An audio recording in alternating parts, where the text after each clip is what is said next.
বিসমিল্লাহির রহমানির রহিম। প্রিয় শিক্ষার্থী এবং অভিভাবকরা,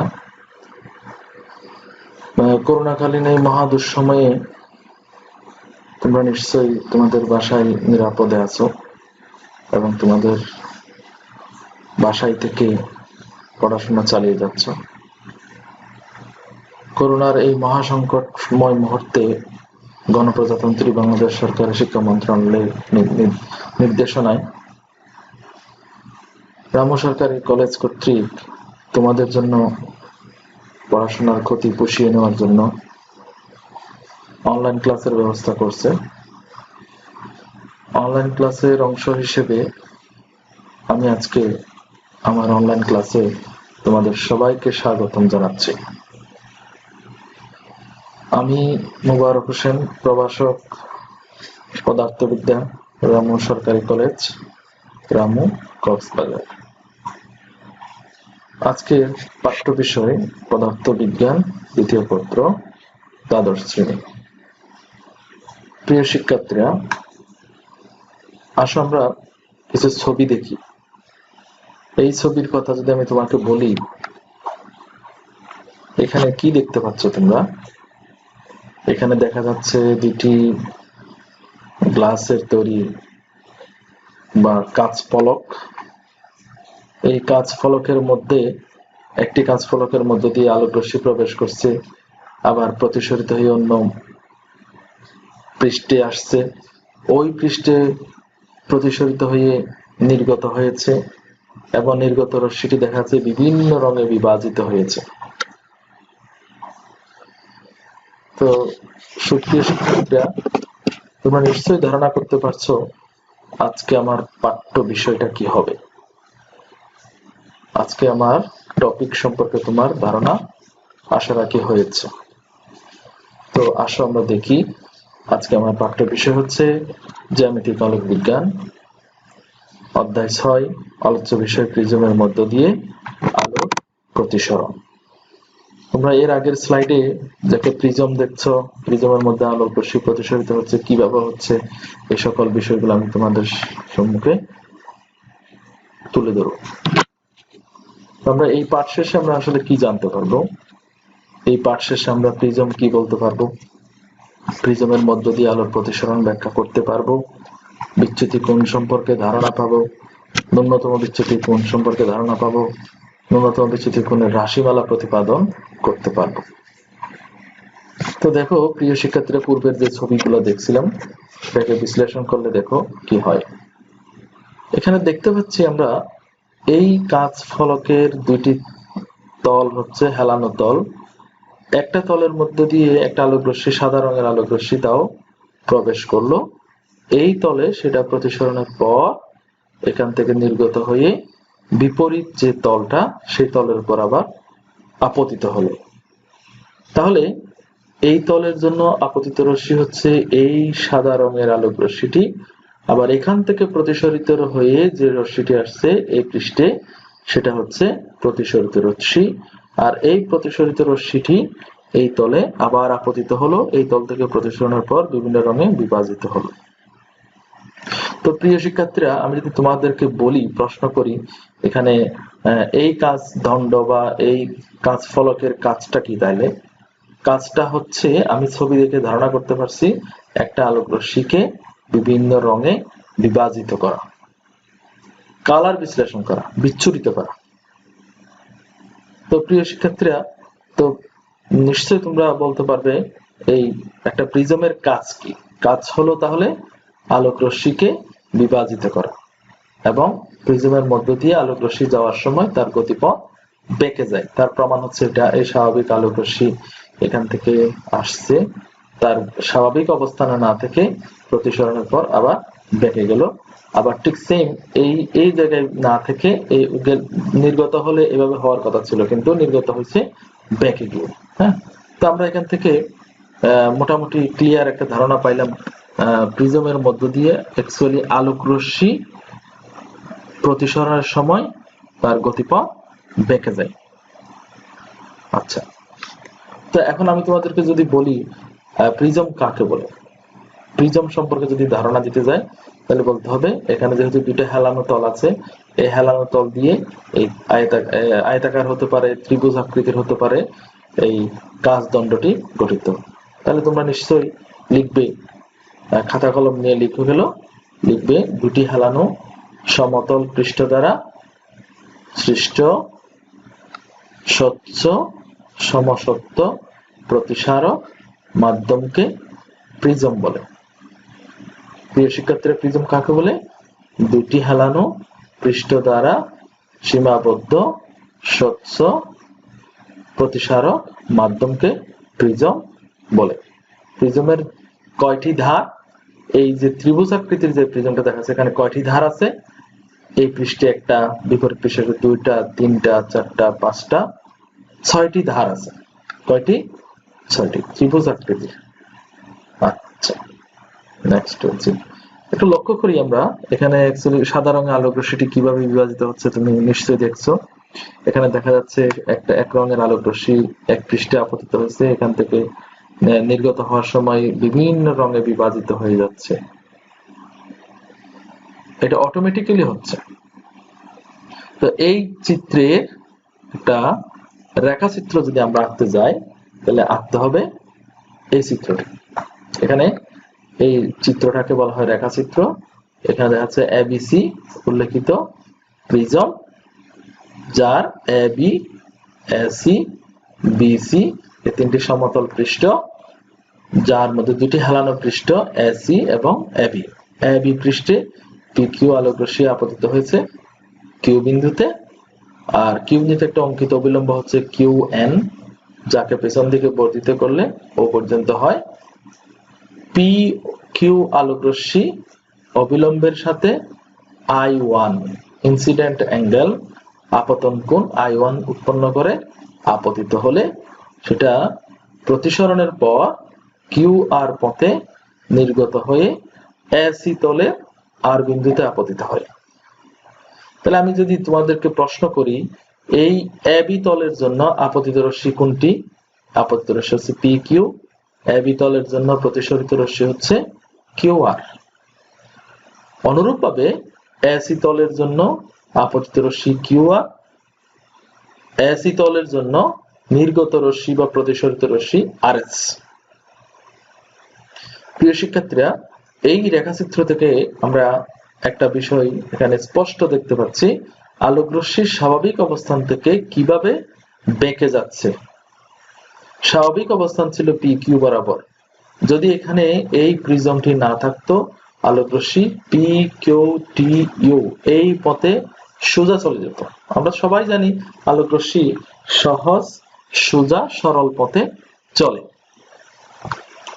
তাহলে আলোক রশ্মি তার গতিপথের স্বাভাবিক অবস্থান থেকে বিচ্যুত হওয়ার কারণটা হলো প্রিজম, একটা বাধা। যে মাধ্যমটি একটি ঘন মাধ্যম, আশেপাশে বাতাস বা এয়ার মাধ্যম।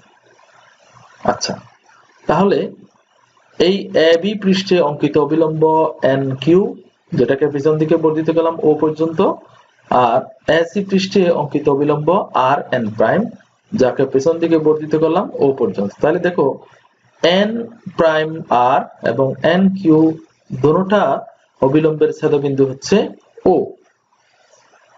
ওকে, আচ্ছা, প্রথম পৃষ্ঠের জন্য আপতন কোণ I1, প্রথম পৃষ্ঠের জন্য প্রতিসরণ কোণ R1, দ্বিতীয় পৃষ্ঠের জন্য আপতন কোণ R2, দ্বিতীয় পৃষ্ঠের জন্য প্রতিসরণ কোণ বা নির্গমন কোণ I2। এখন নির্গত রশ্মিকে আমি একটু পেছন দিকে বর্ধিত করলাম আর আপতিত রশ্মিকে সামনের দিকে বর্ধিত করলাম। দেখা গেল এই ডটেড রেখা দ্বারা আমি একটা বিষয় দেখতে পাচ্ছি, নির্গত রশ্মি পিছন দিকে বর্ধিত করার ফলে আপতিত রশ্মি সামনের দিকে বর্ধিত করার ফলে উভয় রশ্মি টি বিন্দুতে ছেদ করে এবং এখানে একটা কোণ উৎপন্ন করে, যে কোণকে বলা হয় বিচ্যুতি কোণ। অর্থাৎ আপতিত আলোক রশ্মি তার স্বাভাবিক অবস্থান থেকে নির্গমনের সময় ডেল্টা কোণে বিচ্যুত হয়। এই কোণকে আমরা বলবো বিচ্যুতি কোণ। প্রিয় শিক্ষার্থীরা, এখান থেকে তাহলে আমি অনেকগুলো কোণ সম্পর্কে ধারণা পেলাম। একটা হচ্ছে আপতন কোণ, একটা হচ্ছে নির্গমন কোণ, প্রতিসরণ কোণ, বিচ্যুতি কোণ। আর একটা কোণ আছে এখানে দেখা যাচ্ছে একটা কোণ, দেখো এবিসি ত্রিভুজের বা এবিসি প্রিজমের এ কোণকে বলা হয় প্রিজম কোণ।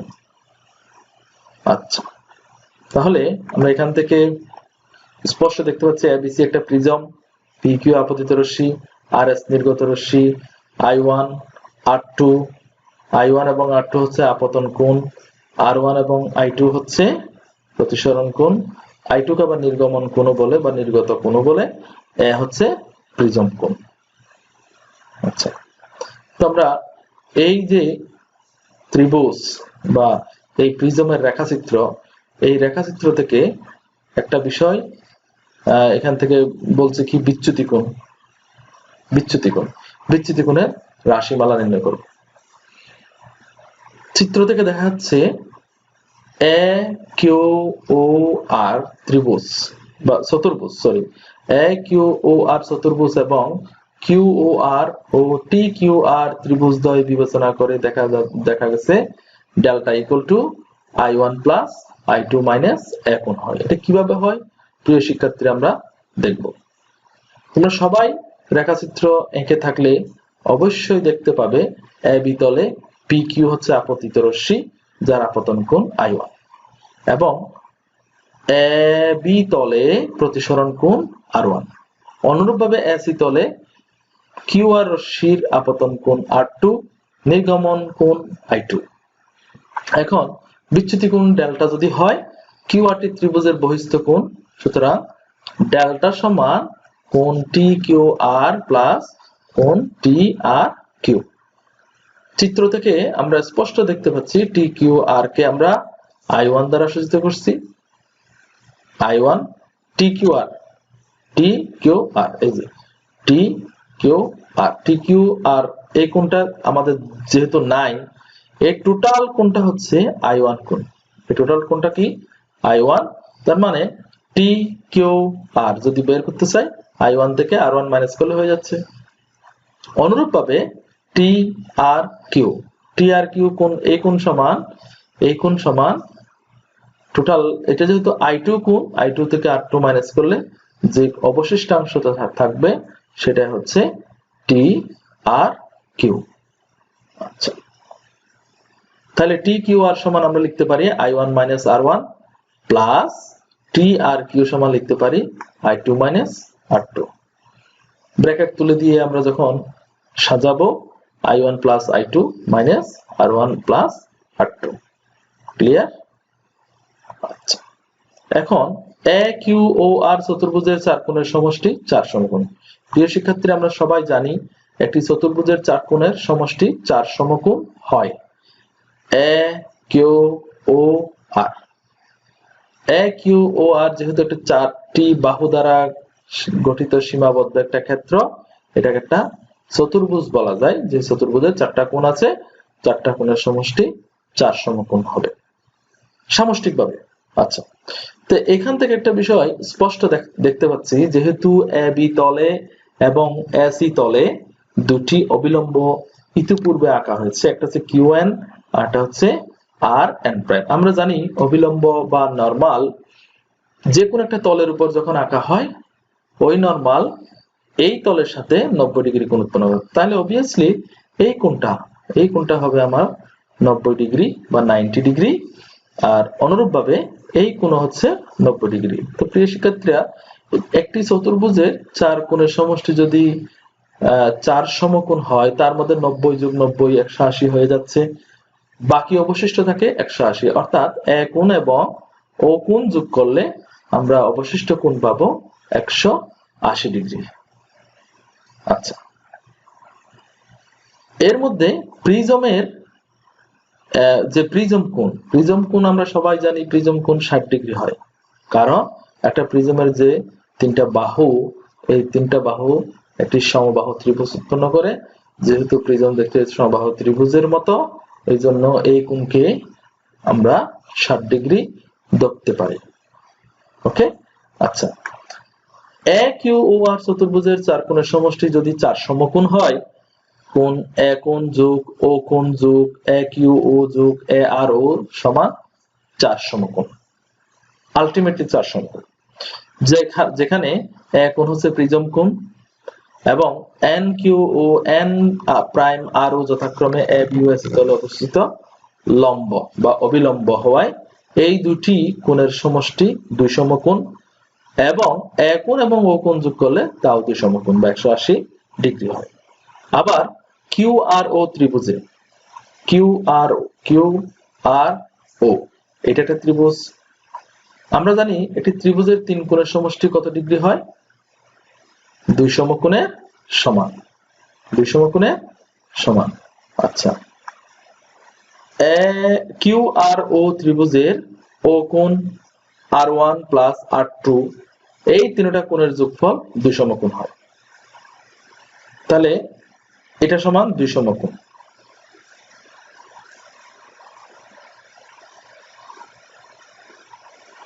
এই কোণটা হচ্ছে 2 সমকোণ, এটাকে আমি 2 নম্বর সমীকরণ দিলাম আর এটাকে আমি 1 নম্বর সমীকরণ দিলাম। প্রিয় শিক্ষার্থীরা দেখো, 1 নং এবং 2 নং সমীকরণ দুটোটা সমান হচ্ছে ডান পাশে 2 সমকোণ। তাহলে আমি সমীকৃত করতে পারি, আলটিমেটলি সমীকৃত করলে তাহলে বাম পাশে কি কি থাকে? এ কোণ প্লাস ও কোণ সমান ও কোণ প্লাস R1 প্লাস R2। তো প্রিয় শিক্ষার্থীরা দেখো, দোনোটা সমীকরণের মধ্যে লেফট সাইডে একটা কমন টার্ম হচ্ছে ও কোণ, অর্থাৎ এখান থেকে ও কোণ ইজিলি বাদ দেওয়া যাবে, বাদ দিলাম।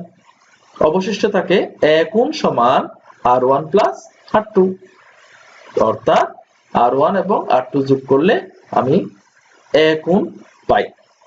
এ কোণ মানে হচ্ছে প্রিজম কোণ। প্রিজম কোণ কত ডিগ্রি হয়? 60 ডিগ্রি হয়। প্রিয় শিক্ষার্থীরা, তাহলে এই সমীকরণটা এ সমান অর্থাৎ এ কোণ সমান R1 প্লাস R2। তো আমরা যদি এই সমীকরণটাকে এইখানে এই সমীকরণে বসাই, এখানে বসালে কি হয়? ডেল্টা সমান I1 plus I2 minus A কোণ, অর্থাৎ আমার বিচ্যুতি কোণের রাশিমালা হচ্ছে এটা। ডেল্টাকে বলা হয় বিচ্যুতি কোণ। তাহলে প্রিয় শিক্ষার্থীরা, আমরা ইতিমধ্যে পেয়ে গেলাম বিচ্যুতি কোণের রাশিমালা। ডেল্টা সমান I1 plus I2 minus A কোণ। আচ্ছা, এবার আমরা একটা চিত্র দেখব। এই চিত্রের মধ্যে দেখা যাচ্ছে বিচ্যুতি কোণকে y অক্ষ বরাবর, আপতন কোণকে x অক্ষ বরাবর স্থাপিত করলাম। স্থাপিত করলে দেখো, বিচ্যুতি কোণের মান এখানে সর্বোচ্চ মনে করো, বিচ্যুতি কোণের মান যতই কমতেছে এদিকে আপতন কোণের মান ততই বাড়তেছে, অর্থাৎ আপতন কোণের মান বাড়াতে থাকলে একসময় বিচ্যুতি কোণের মান কমে। কমতে কমতে একটা নির্দিষ্ট সীমা, সাপোজ এই সীমাতে এসে এই জায়গায় মনে করো এটা একটা বিন্দু, পি বিন্দুতে এসে সর্বনিম্ন হচ্ছে বিচ্যুতি কোণের মান কত? সর্বনিম্ন। আপতন কোণের মান ধীরে ধীরে বাড়াতে থাকলে বিচ্যুতি কোণের মান কমতে থাকে। আবার দেখা যাচ্ছে আপতন কোণের মান যখন আমি আরো বাড়াইলাম, বিচ্যুতি কোণের মান দেখা যাচ্ছে আস্তে আস্তে আস্তে আস্তে বাড়তেছে। তো প্রিয় শিক্ষার্থীরা, আমরা এই চিত্র থেকে একটা বিষয় বুঝতে পারছি, সেটা হচ্ছে আপতন কোণের মান বাড়াতে থাকলে অনবরত বিচ্যুতি কোণের মান কমতে থাকে। কমতে কমতে কমতে একটা নির্দিষ্ট মান পর্যন্ত নেমে সেটা আর কমে না, কমার পরিবর্তে বেড়ে যায়। প্রিয় শিক্ষার্থীরা, সেই সর্বনিম্ন বিচ্যুতি মানকে আমরা ডেল্টা এম দ্বারা, মিনিমাম ডেভিয়েশন ডেল্টা এম দ্বারা সূচিত করলাম। তো এই মানটাকে বলা হয়,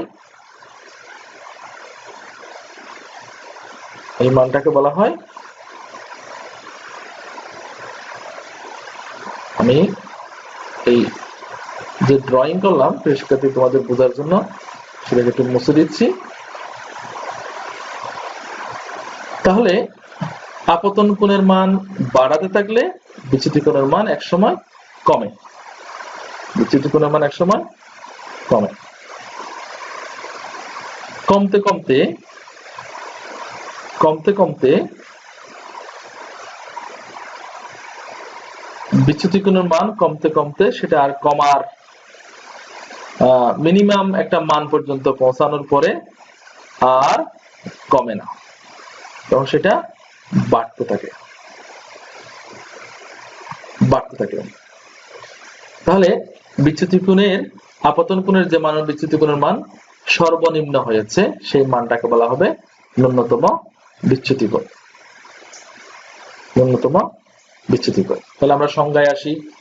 প্রিজমে আপতিত আলোক রশ্মির বিচ্যুতি কোণের মান আপতন কোণের উপর নির্ভর করে। আপতন কোণের মান খুব কম হলে বিচ্যুতি কোণের মান বেশি হয়। আপতন কোণের মান ধীরে ধীরে বাড়াতে থাকলে বিচ্যুতি কোণের মান কমতে থাকে। বিচ্যুতি কোণের মান কমতে কমতে সর্বনিম্ন মান পৌঁছার পর, দ্যাট মিন্স সর্বনিম্ন মান এই মানে পৌঁছার পর আর না কমে আপতন কোণের বৃদ্ধির সাথে সাথে বাড়তে থাকে। বিচ্যুতি কোণের এই সর্বনিম্ন মানকে ন্যূনতম বিচ্যুতি কোণ বলে। আসো ন্যূনতম বিচ্যুতি কোণের শর্তটা কি দেখি।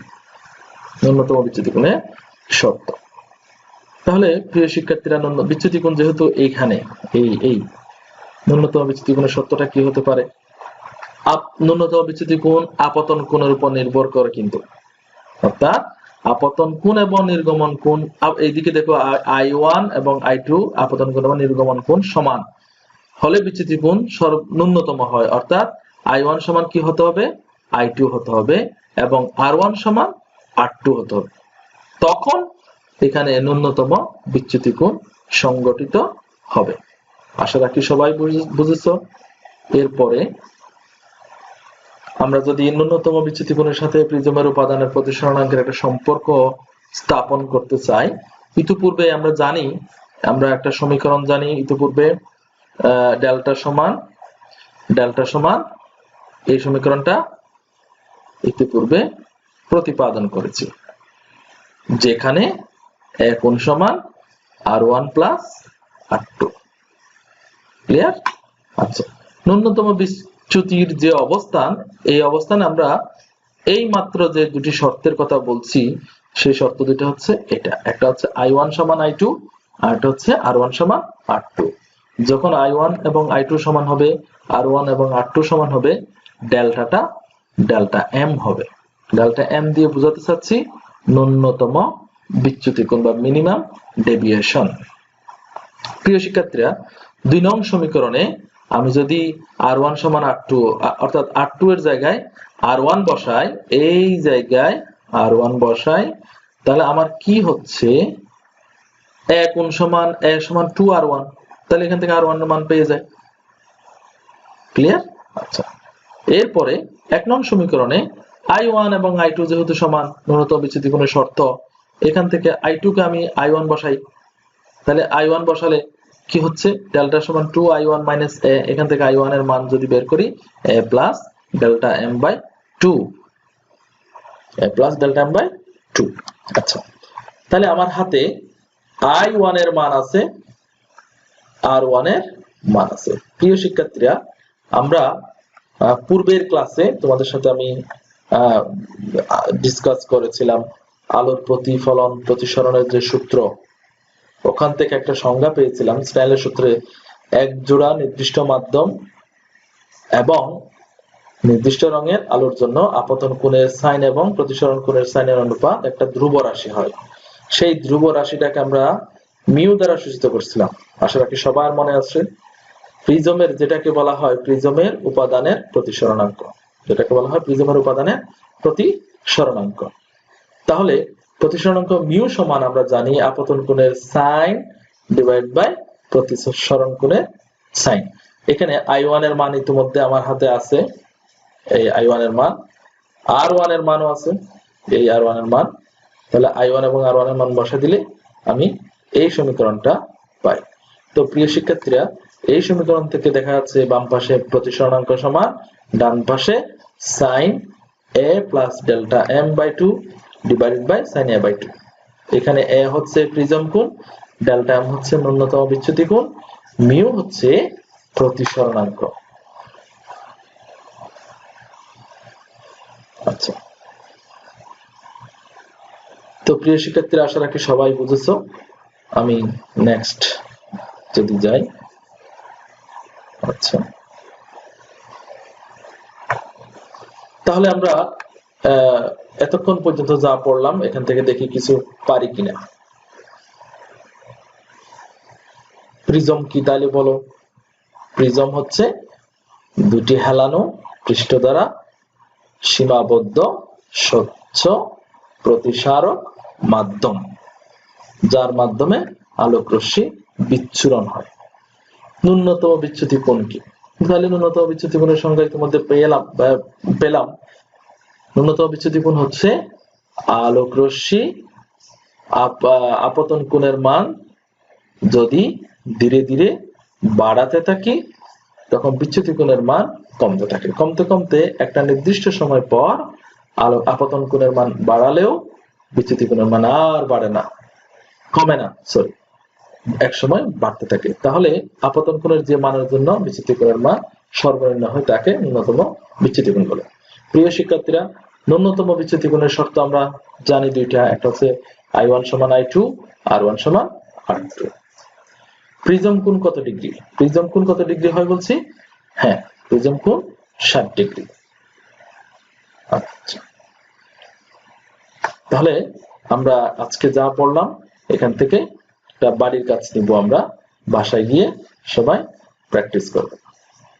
একটি প্রিজম কোণ 60 ডিগ্রি, আপতন কোণ 30 ডিগ্রি, প্রতিসরণ কোণ 37 ডিগ্রি হলে উপাদানের প্রতিসরণাঙ্ক কত? তোমরা নিশ্চয়ই বুঝতে পারছো কোন সূত্র দিয়ে করতে হবে।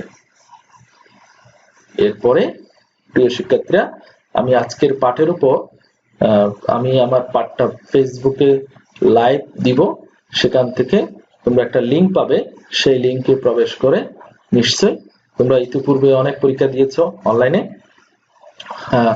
ওই লিংকে প্রবেশ করে সবাই অংশগ্রহণ করবে পরীক্ষাটিতে, এবং নিজের প্রাপ্ত স্কোরটি পরীক্ষা শেষ করার সাথে সাথে তুমি জানতে পারবে তোমার ভুল উত্তর কোনটি, শুদ্ধ উত্তর কোনটি, তোমার প্রাপ্ত নাম্বার কত। তোমরা নিশ্চয়ই ভালো থাকবে, সুস্থ থাকবে এবং বাসায় পড়াশোনা চালিয়ে যাবে সুষ্ঠুভাবে, এবং নিজের নিরাপদে থাকবে, ফ্যামিলিকে নিরাপদে রাখবে। সবাই ভালো থাকো, সুস্থ থাকো। আল্লাহ হাফেজ।